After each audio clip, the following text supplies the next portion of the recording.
एक साथी ने हमसे प्रश्न किया कि बनते जी चीवर दान क्या है और भोजन दान क्या है।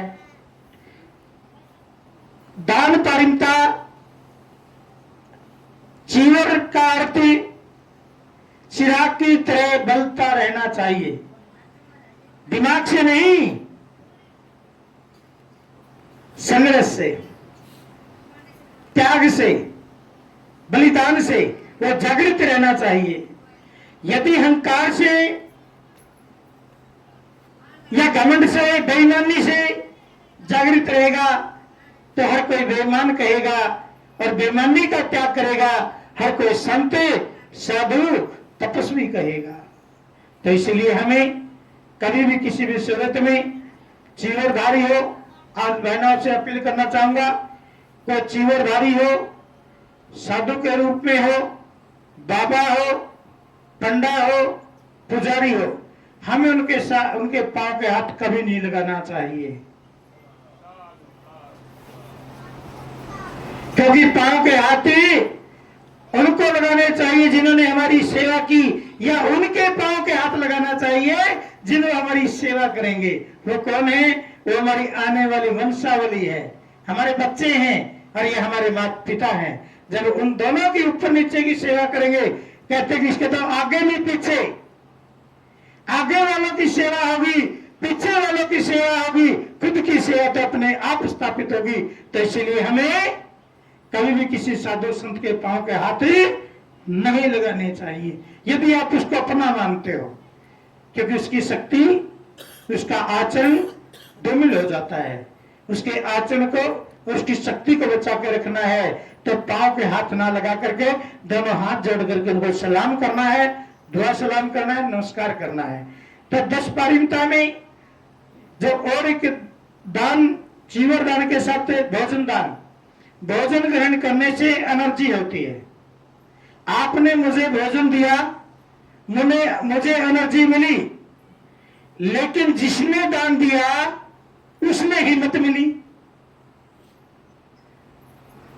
उसकी वाहवाही हुई, उसका हौसला बढ़ा, उसका सामर्थ्य बढ़ा, उसको एक ऐसा हुआ कि मेरा तो पेट पाला है, मैंने दूसरे का भी पेट पालने का कार्य किया है। एक अनाज थोड़ा सा 5 मिनट लेकर के संपन्न करना चाहूंगा, क्योंकि कैथल की टीम ने जाना है, ये बहुत जल्दी आए हुए हैं। तथागत बुद्ध जो मैंने पढ़ा, मैंने सुना, मैंने समझा, मैं उसी से बता रहा हूं।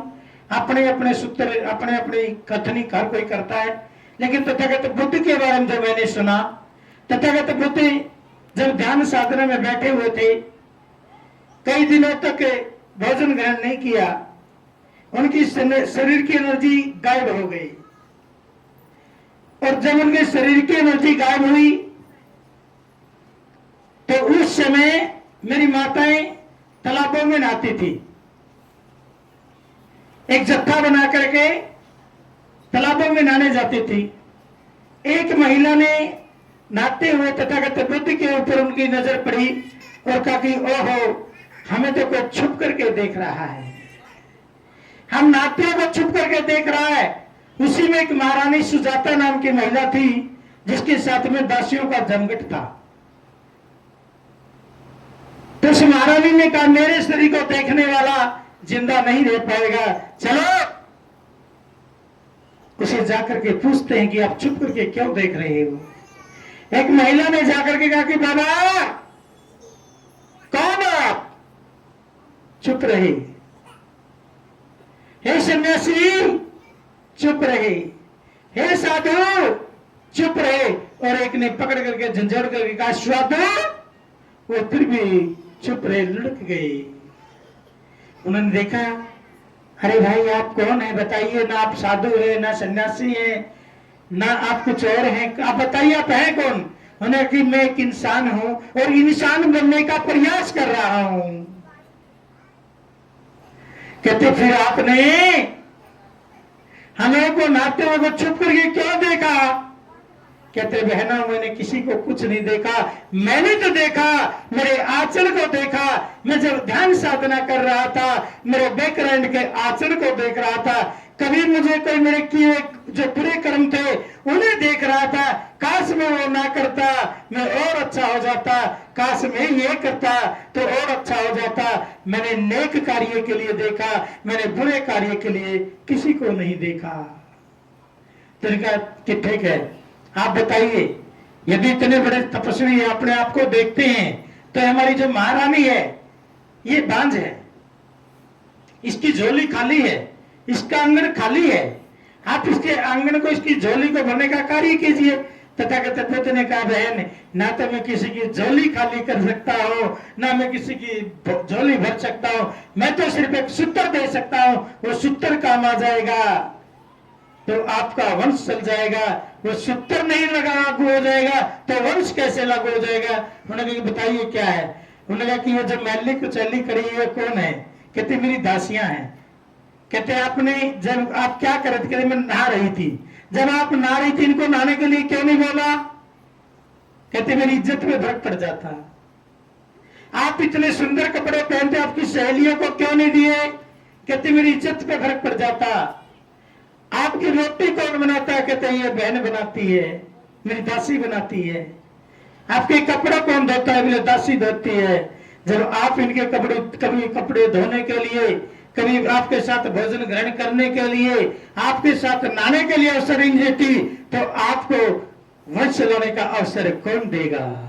जब आप किसी का भला नहीं करेंगी तो आपका भला कैसे होगा। जाइए आपकी सेविका के, आपके परिवार में, आपके मोहल्ले में जो गरीब है, लाचार है, मजबूर है, उनका सहयोग कीजिए, आपकी वंशावली चल जाएगी। तो ऐसा हुआ। कुछ दिन के बाद वो आशामेध हुई। जब आशामेध हुई तो उन्होंने भंडार लगाए। कुछ दिन के बाद पुत्र की प्राप्ति हुई। तो फिर तीर वाले जो पीढ़िया बोलते आप लेके आते हैं, जब वो लेकर के आ रहे थे तो उस बच्चे की नानी ने कहा, बेटी जिस साधु तपस्वी संत ने तेरे को ज्ञान दिया, तेरे को सूत्र दिया, उसके लिए क्या लेकर के आऊं। कहती मुझे तो पता नहीं वो रहता कहाँ है। कहती कोई बात नहीं, आप उसके लिए क्या लेके आओगे। तो कपड़े पहनता ही नहीं, कपड़े भी उसके तो मिट्टी चढ़ी हुई है, वो तो सालों से वहां बैठा है।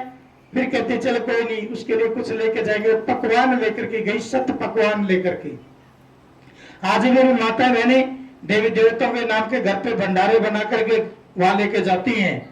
किसी का कुत्ता खाता, किसी का सूर खाता, किसी का कोई खाता है, लेकिन लेकर के जाती हैं। वो परंपरा आज भी कायम है।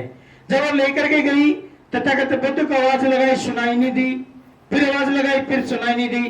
फिर एक ने पकड़ करके कहा कि आप हम बोल रहे, आप बोल क्यों नहीं रहे। तथागत बुद्ध लेट गए क्योंकि एनर्जी गायब थी। फिर एक उस सुजाता बहन ने कहा, जिसने मेरी वंशावली चलाने के लिए सूत्र दिया, इतना बड़ा काम किया, मैं उसका अपने हाथों से थोड़ा भोजन तो खिलाऊंगी।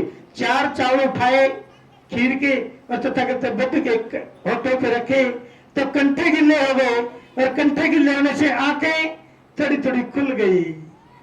फिर तथागत बुद्ध ने कहा, बहन आपने बड़ा उपकार किया, मेरे अंदर एनर्जी नहीं थी, एनर्जी देकर के तो आपने मेरा उद्धार किया।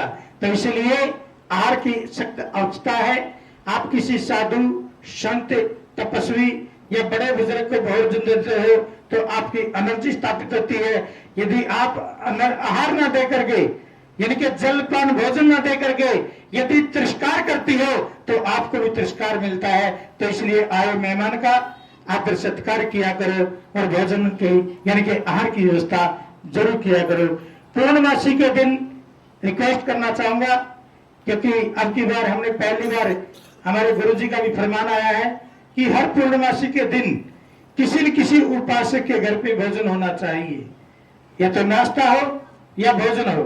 खासतौर पर उकलाना के आसपास के जो साथी हैं, वैसे तो हर रोज किसी के घर पे जाकर भोजन खा लेते हैं, लेकिन स्पेशल बुला करके कि यदि कोई भोजन अगली पूर्णमासी को देना चाहते हैं तो उसके लिए हम आने के लिए तैयार हैं। वो आपकी इच्छा कौन देना चाहते हैं। और अब अपील की जाती है कि सभी के लिए भोजन की व्यवस्था है, अल्पाहार की व्यवस्था है। सभी अल्पाहार भोजन ग्रहण करके जरूर जाए, बिना भोजन बिना अल्पाहार के ना जाए।